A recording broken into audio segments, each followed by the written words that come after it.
I just got out of watching the new movie based on the Stephen King short story, The Boogeyman, and it was actually a lot better than I was afraid it might be.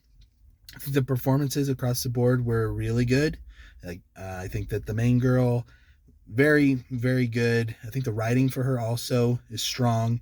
I didn't feel like there were very many decisions that characters were making in this movie that I felt were like dumb. That's often a criticism I have for these kind of horror movies. The only thing that I'm like, what are these people thinking? Is that nobody has any lights on in their house. Like, I know people trying to save money right now with how inflation is and everything, but it's ridiculous how dark these people's houses are. I think that the little girl, also really good. The dad, also very good. The supporting characters do what they need to do. I think that her friends are also awful. They are probably one of the two real strikes against the movie, especially the blonde girl. Maybe the most unlikable person I've seen in a movie all year.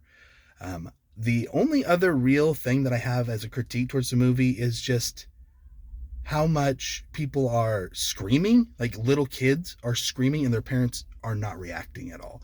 Like, when you have kids, you can tell the difference between a like I'm scared scream and like something is actually horribly wrong kind of thing. And nobody is rushing to these kids' rooms at all.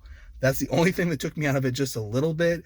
But you understand and make concessions when it comes to movies sometimes, and so it's really not that big of a deal. I think if you do not like jump scares, this is not a horror movie for you. But if that's something that doesn't bother you, I think that this is definitely worth your time if you're looking for a new horror movie to check out. So yeah, that's my review on The Boogeyman. Let me know what you thought about the movie in the comments below. I'd love to hear what you thought, whether you liked it, whether you didn't like it, what were the high points, what were the low points. Feel free to just get that conversation going. See ya.